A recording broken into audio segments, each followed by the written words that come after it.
সুনামধন্য সেক্রেটারি জনাব আব্দুর রফ সাহেব।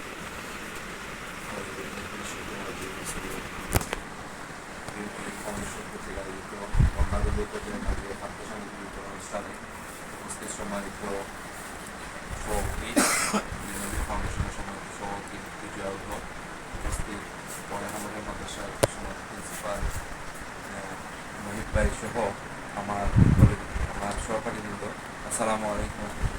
সম্মানিত উপস্থিতি, আমরা মূলত বড়লেখা মোহাম্মদী মাদ্রাসা 2001 ব্যাচের আমরা যারা সহপাঠী আছি, আমাদের সবার সমন্বয়ের মধ্যে গ্রিন অলিভ ফাউন্ডেশন তৈরি করা হয়েছে। আমরা আমাদের অনেক ভাই বাইরে আছেন, দেশে আমরা যারা আছি, আমাদের একটু ইচ্ছা হলো যে আমরা সবাই একসাথে থাকি এবং একসাথে কিছু করি আর কি এলাকার জন্য। এটা আমাদের ফার্স্ট এই আশাবাদ ব্যক্ত রাখি। বিশেষ করে আমি যারা আমাদের সংগঠনের যারা প্রবাসী সদস্য আছেন, তাদের আর্থিক সহযোগিতার কারণে আজকে এগুলো করা সম্ভব হয়েছে। আমি গ্রিন অলিভ ফাউন্ডেশনের পক্ষ থেকে তাদেরকে ধন্যবাদ জানাই যে তারা অনেক কষ্ট করে টাকা পয়সা দিয়ে আমাদেরকে এই সহযোগিতা করার জন্য।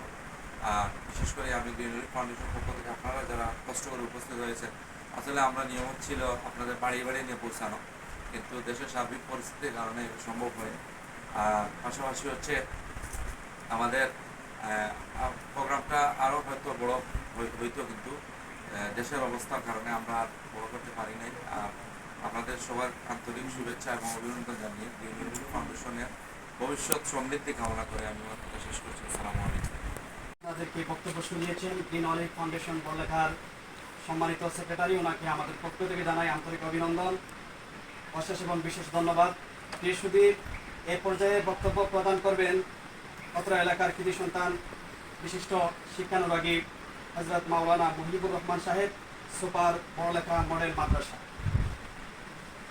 أعوذ بالله من الشيطان الرجيم بسم الله الرحمن الرحيم الحمد لله رب العالمين والصلاة والسلام على سيد المرسلين وعلى آله وصحبه أجمعين। জন্মাদুদের মধ্যে ছাত্র সমাপ্তি বিতরণ উপলক্ষে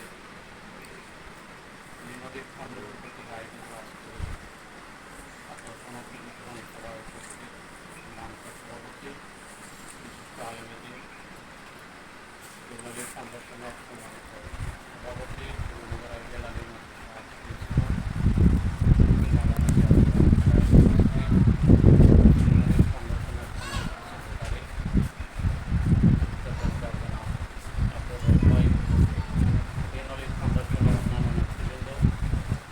আমার সামনে উপস্থিত বন্যার ক্ষতিগ্রস্ত আমার তিনি ভাই বোনেরা, আসসালামু আলাইকুম রহমতুল্লাহ। আমরা আল্লাহ রহমতে তুলনামূলক ভালো আছি। আমরা কেমন আছি? আলহামদুলিল্লাহ, আমরা ভালো আছি। আমরা যে অবস্থায় আছি আল্লাহর শুকরিয়া আদায় করার মতো অবস্থায় আছি। আমরা সবাই হৃদয়ের সকল অনুভূতি উজাড় করে, আন্তরিকতাকে উজাড় করে আমরা সবাই একবার বলি আলহামদুলিল্লাহ। আমাদের কেউ খারাপ অবস্থা নয়,